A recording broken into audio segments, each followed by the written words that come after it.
Baik, ketemu lagi dengan saya Chandra Nathanael. Ini video ketiga dari kita review mulai dari Gooseneck Kettle Brewista X Series atau 5th Generation.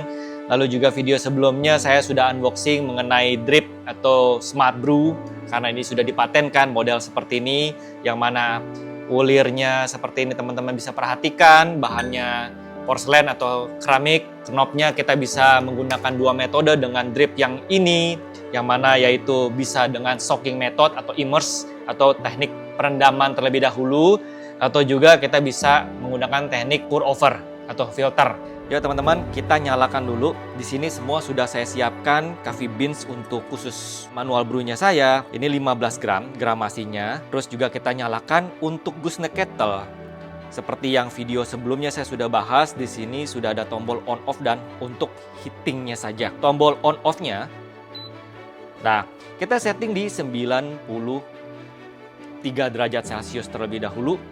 Nah pada saat saklar kita switch ke angka atau suhu yang kita inginkan, lepas, tunggu jeda 4 detik, dia langsung program. Jadi poinnya seperti itu, tidak ada metode atau cara pada saat kita ukur suhu harus tekan tombol lagi. Jadi dia auto, hanya memang tunggu waktu 4 detik dan dia langsung boiling. Saat ini daya listriknya pada saat boiling teman-teman bisa lihat di 1340 watt dari zero.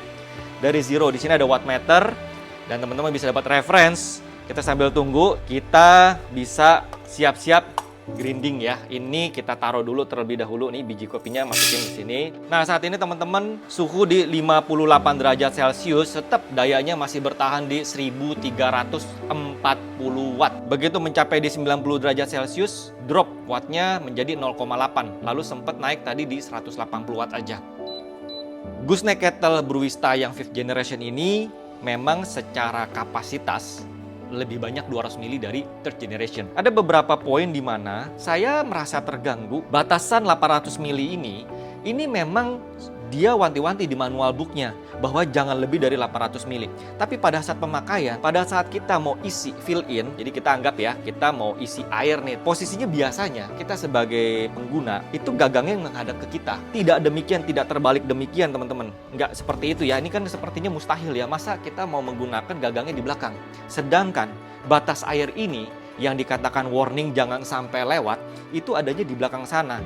Sehingga pada saat kita mau tambahkan air, kita harus putar dulu seperti ini bentuknya. Agak terganggu untuk melihat apakah air ini sudah melewati batas tersebut. Ya, jadi kita harus putar-putar seperti ini. Kurang nyaman. Enaknya sebenarnya batas ininya ada di sisi depan. Ini sudah tadi 93 derajat Celcius. Untuk tetap keep warm, kita tombolnya yang sebelah kiri. Dan pada saat saya sentuh indikator lampu hijau, ini langsung menyala. Kita mulai ya. Pertama kita bilas dulu supaya tetap hangat. Dindingnya saya perhangat, saya bilas sedikit. Ini memang sudah kebiasaan saya, sedikit saja. Lalu kita taruh paper filternya, kita siapkan.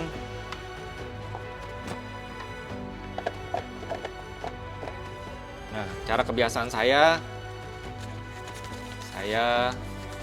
yang sambungan kertasnya menghadap ke saya. Nah, seperti ini teman-teman ya, kita tekan, lalu kita sisinya di sini supaya ini tujuannya untuk mengembang.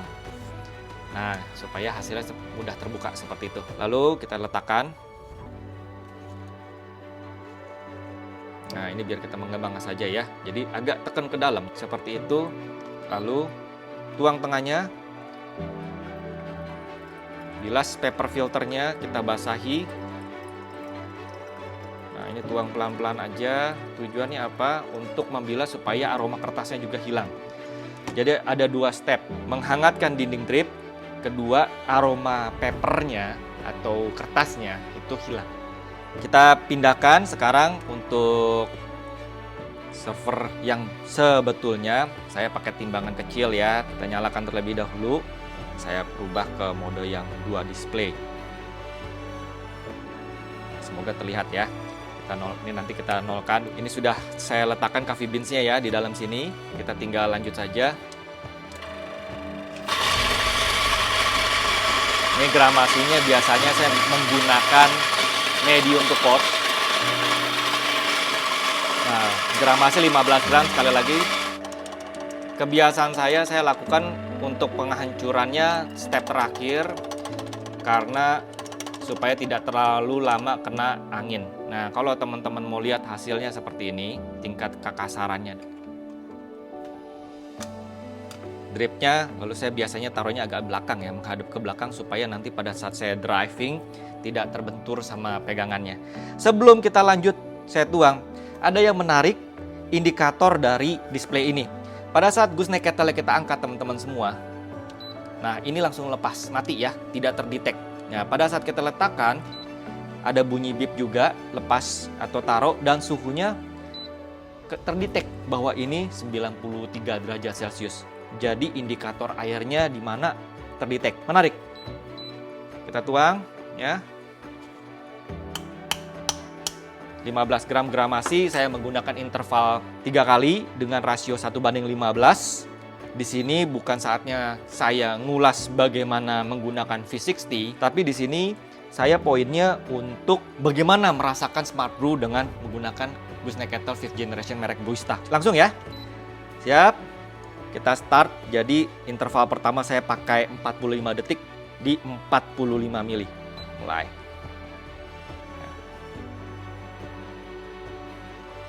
Basahin dulu aja bubuk kopinya semua. Cukup, kelebihan dikit ya nggak apa-apa ya, 46 mili. Nah ini selama berapa lama? Selama 45 detik proses bloomingnya. Kita biarkan tetap bergerak seperti ini. Nah, saya tetap biasakan keep warm-nya menyala supaya suhunya terjaga di 93 derajat Celcius. Yang kedua, intervalnya saya akan pakai di 125 mili ya, sudah lewat. Kita mulai ke 125 mili. Kita lanjut totalnya ya. Nah, ini mau lebih banyak juga boleh teman-teman semua. Dikit lagi. Oke, cukup 125 mili. Tidak ada waktunya. Interval kedua saya hanya melihat sebanyak setengah kira-kira seperti itu. Nah, yang ketiga terakhir kita akan tambahkan lagi 55 mili. Totalnya nanti jatuhnya di 225 mili yieldnya. Maksimum biasanya dengan 3 interval ini gramasi 15 gram saya totalkan kira-kira 2 menit 45 detik. Ya, sudah setengah. Kremanya sudah ada, teman-teman semua bisa ngelihat. Kita lanjutkan ya. Kita lanjutkan. Totalnya 225 mili. Nah, pelan-pelan aja, yang penting 225. Oke, 226 kelebihan 1 mili, nggak apa-apa ya. Maksimum 2 menit 45 detik. Setelah itu kita close. Enaknya selama saya pakai drip yang seperti ini, itu nanti kita bisa close juga. Dan saya sekarang tidak, ini close ya. Oke, baik. 2 menit 30 juga boleh. Kita tidak bahas bagaimana drip ini digunakan pada saat metode soaking atau immerse, yang mana kita rendam terlebih dahulu. Bahkan drip ini dikasih penutup untuk bisa seperti ini. Yang menarik ya. Jadi kita bisa teknik perendaman, lalu nanti ditutup dulu baru dibuka. Experience saya dengan menggunakan alat ini, kalau gooseneck kettle tidak ada kendala. Hanya tadi aja batasan seperti ini, dan soal suhu semuanya feature-nya sangat membantu, menarik. Dan juga kapasitas 800 ml itu menyenangkan ya, karena airnya lebih banyak 200 ml dari biasanya. Nah, hal ini teman-teman semua untuk buka tutup ini juga sangat membantu buat saya, sehingga memudahkan aja. Ya pada saat kita angkat begini juga udah nggak netes, aman. Karena ada switch-nya, kita close. Untuk apa yang saya rasakan di Smart Brew Drip ini besar menurut saya. Jadi kapasitasnya 3-4 cup. Artinya paper filter yang teman-teman harus siapkan juga lebih besar. Paper filter yang 3-4 cup rata-rata juga biayanya lebih tinggi. Untuk secara ulir, arus yang dituangkan ini menyenangkan karena dia punya flow turun, ada pressing ya. Efek dari ulir seperti ini itu membuat air drop down ke bawah. V60-nya sudah selesai, jadi saya tinggal pindahkan dengan saya tutup saja, jadi saya nggak takut tumpah-tumpah atau air menetes. Ini fun. Di next video mungkin saya akan ulas beberapa minggu kemudian bagaimana saya menggunakan metode immerse atau soaking method. Semoga teman-teman bisa mendapat insight bagaimana saya menggunakan gooseneck kettle ini dan juga drip ini. Bila ada pertanyaan silahkan komen atau mampir ke TikTok atau Instagram saya. Kita bisa diskusi di area perkopian. Terima kasih telah menonton video ini. Semoga bermanfaat buat teman-teman semua. Saya Chandra Nathanael. Diri dulu.